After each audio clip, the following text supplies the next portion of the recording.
Assalamualaikum warahmatullahi wabarakatuh. Selamat sore mahasiswa-mahasiswi yang saya sayangi dan banggakan. Kita ketemu lagi dengan saya Dr. Esmi Ramadasari Saragi SMH, mata kuliah kriminologi. Kali ini kita membahas mengenai atau mengulas kembali mengenai ruang lingkup kriminologi. Untuk absensi tetap sama seperti biasa di kolom komentar nanti video YouTube saya. Jika ada pertanyaan bisa juga di sana dituliskan. Jangan lupa NPM dan nama lengkapnya. Dan tolong di like dan subscribe ya video ataupun YouTube saya supaya semakin banyak ya subscribernya. Oke, Bapak Ibu, ruang lingkup kriminologi. Jadi menurut Topo Santoso, ya, jangan lupa nih beliau salah satu pakar dari kriminologi dari Indonesia ya. Kalau yang di luar negeri itu Caesar Lombroso, Bapak kriminologi, terkenalnya gitu. Topo Santoso ini profesor ya, ahli pidana. Beliau memiliki organisasi di Mahupiki, Masyarakat Hukum Pidana dan Kriminologi Indonesia. Beliau sama dengan saya, kami satu organisasi di Mahupiki, cuma bedanya beliau pengurus di pusat Jakarta dan saya di wilayah Sumatera Utara. Nah, oke. Kriminologi ini mempelajari kejahatan ya sebagai fenomena sosial, sehingga sebagai pelaku kejahatan tidak terlepas dari interaksi sosial. Artinya kejahatan menarik perhatian karena pengaruh perbuatan tersebut yang dirasakan dalam hubungan antar manusia. Jadi ada dampak dari perilaku kejahatan, dari perbuatan jahat tadi ya. Kriminologi merupakan kumpulan ilmu pengetahuan dan pengertian gejala kejahatan dengan jalan mempelajari dan menganalisa secara ilmiah keterangan-keterangan, keseragaman-keseragaman, pola-pola, faktor-faktor kausal atau sebab akibat ya yang berhubungan dengan kejahatan, pelaku kejahatan serta reaksi masyarakat terhadap keduanya ya. Apakah mungkin tidak ada reaksi dari masyarakat terhadap perbuatan jahat? Jawabannya tidak mungkin ya.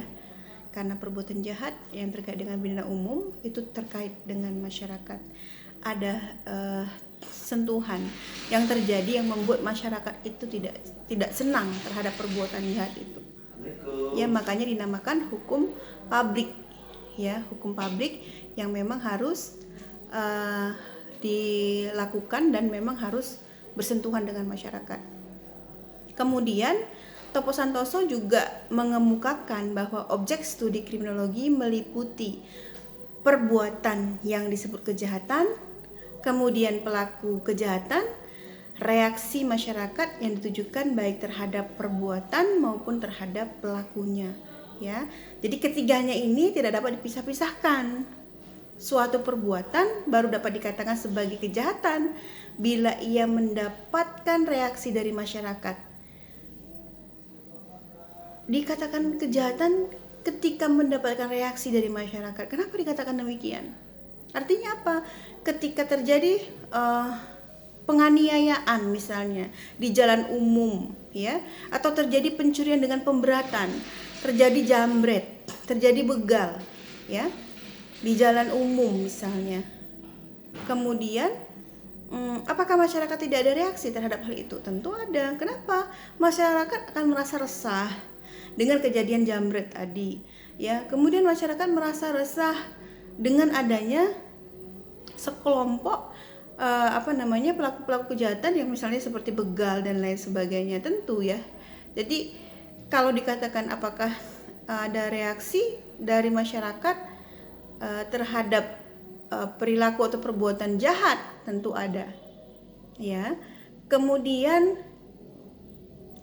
untuk lebih jelasnya ya akan diterangkan sebagai berikut terkait ruang lingkup tadi. Nah, terkait studi ya kriminologi ada beberapa yang dibahas. Yang pertama, perbuatan yang disebut kejahatan. Yang pertama adalah perbuatan ataupun kejahatan dari segi yuridis. Yuridis itu artinya hukum ya, dari sisi hukum. Kata kejahatan menurut pengertian orang banyak sehari-hari adalah tingkah laku atau perbuatan yang jahat yang tiap-tiap orang dapat merasakan bahwa itu jahat, ya, seperti pemerasan, pencurian, penipuan, dan lain sebagainya yang dilakukan manusia. Sebagaimana dikemukakan Rusli Effendi, ya. Kejahatan adalah delik hukum atau rechtdelikten. Rechtdelikten ini bahasa Belanda, yaitu perbuatan-perbuatan yang meskipun tidak ditentukan dalam undang-undang sebagai peristiwa pidana, tetapi dirasakan sebagai perbuatan yang bertentangan dengan tata hukum. Ya. Jadi seandainya misalnya suatu perbuatan, misalnya pemerasan ini, seandainya ini Bapak Ibu ya, ada tindak pidana atau peristiwa pidana tidak ditetapkan dalam undang-undang, ya, tetapi dirasakan sebagai perbuatan yang bertentangan dengan tata hukum, itu adalah termasuk dari definisi kejahatan, ya, atau namanya delik hukum atau rechtdelikten.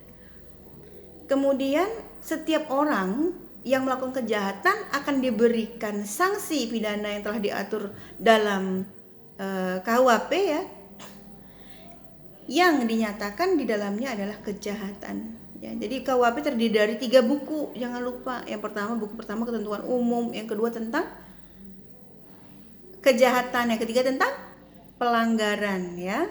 Berbeda dengan KUH Perdata. KUH Perdata terdiri dari 4 buku. Ya, sekarang kita membahas pidana. Oke. Kemudian dipertegas lagi oleh J.S. Haitapi. Beliau mengatakan kejahatan sebagaimana terdapat dalam perundang-undangan adalah setiap perbuatan, ya, termasuk kelalaian. Hanya lalai juga termasuk kejahatan. Contohnya apa? Pasal 359 KUHP.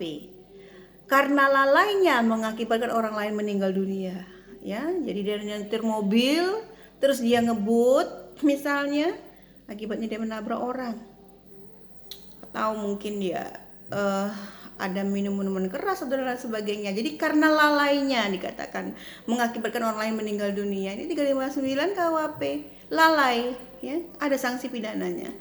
Kemudian yang dilarang oleh hukum publik untuk melindungi masyarakat dan diberi sanksi berupa pidana oleh negara, ya.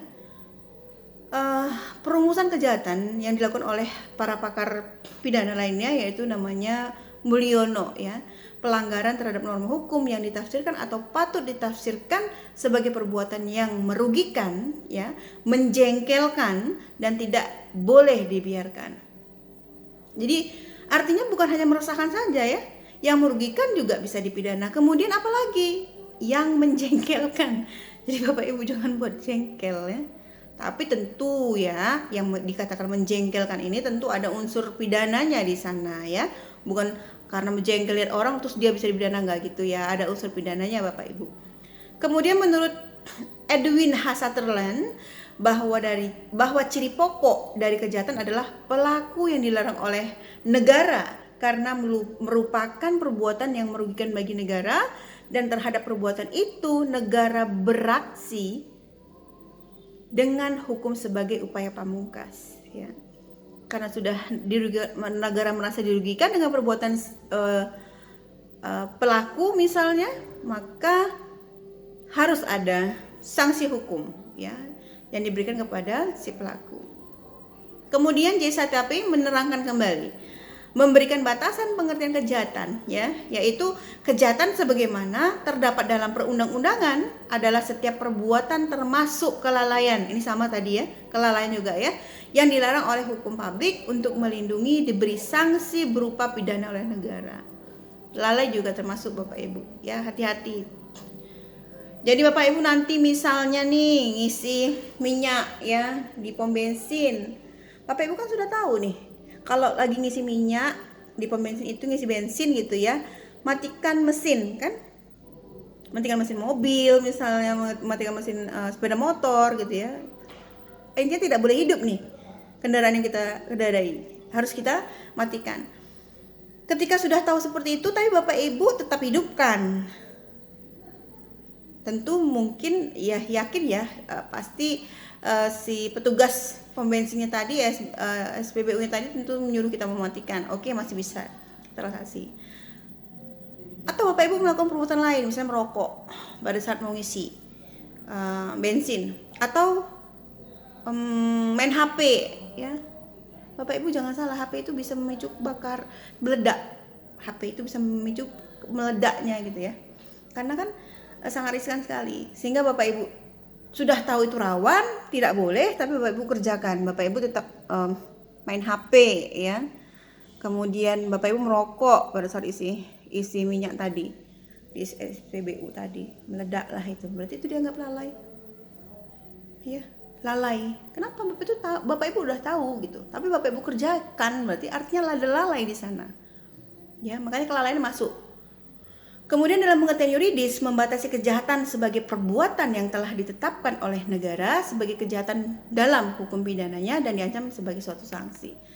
Ya, kemudian yang kedua ada namanya kejahatan dari segi sosiologis ya. Jadi menurut Dr. Santoso bahwa secara sosiologi kejahatan merupakan suatu perilaku manusia yang diciptakan oleh masyarakat. Walaupun masyarakat memiliki berbagai macam perilaku yang berbeda-beda, kan tetapi ada di dalamnya bagian-bagian tertentu yang memiliki pola yang sama. Ya. Kalau R. Susilo, ini Bapak Ibu tentu terkenal, tentu tahu ya R. Susilo, beliau pengarang KUHP dan KUHAP ya. Tentu punya ya. Kalau memang Bapak Ibu konsentrasinya pidana, jangan lupa beli itu, walaupun memang sekarang kan sudah dirubah nih, disahkan ya RUU KUHP ya.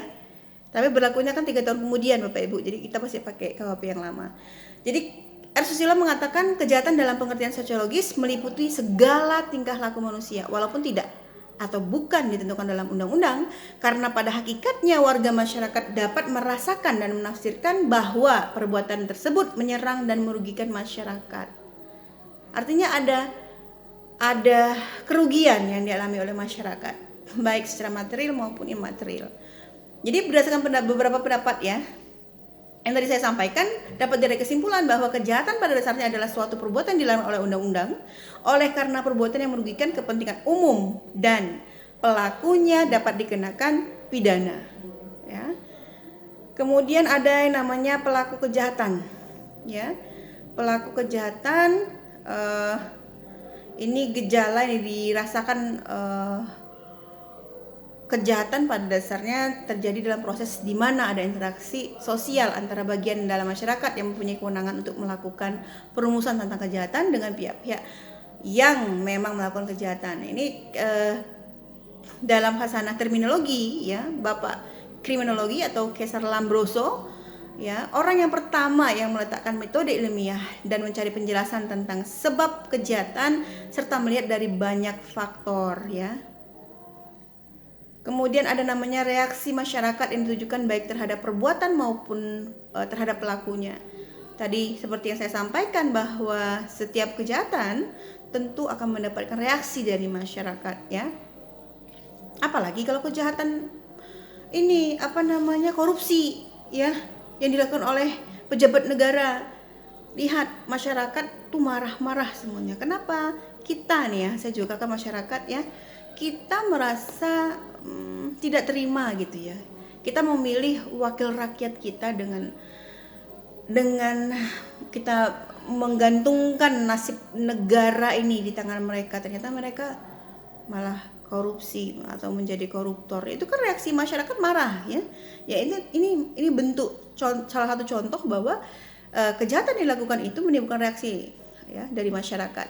Jadi menurut Kartini Kartono bahwa penjara itu diadakan untuk memberikan jaminan keamanan kepada rakyat banyak agar terhindar dari gangguan kejahatan katanya. Jadi pengadaan lembaga pemasyarakatan atau lembaga kepenjaraan itu merupakan respon dinamis dari rakyat untuk menjamin keselamatan diri ya. Dengan begitu penjara merupakan tempat penyimpanan penjahat-penjahat ulung katanya agar rakyat tidak terganggu. Ada tindakan preventif agar para penjahat tidak bisa merajalela. Ini salah satunya ya. Tapi yang dikhawatirkan adalah ketika seorang pelaku tindak pidana ketika sudah mendapatkan sanksi pidana, dia menjadi narapidana namanya, kemudian di lembaga pemasyarakatan, apakah dia bisa berubah? Apakah bisa menjadi lebih baik? Apakah bisa tidak mengulangi perbuatannya lagi? Ya. Nah, ini diberikan tugas kepada lembaga pemasyarakatan sebagai lembaga pembinaan, ya. Itu. Baik Bapak Ibu, terima kasih banyak atas waktunya. Mohon maaf jika ada kesilapan dalam penyampaian. Selamat ini lama ya, masih Senin ya. Saya pikir Sabtu tadi. Saya mau bilang selamat weekend. Terima kasih banyak. Mohon maaf jika ada kesilapan. Wassalamualaikum warahmatullahi wabarakatuh.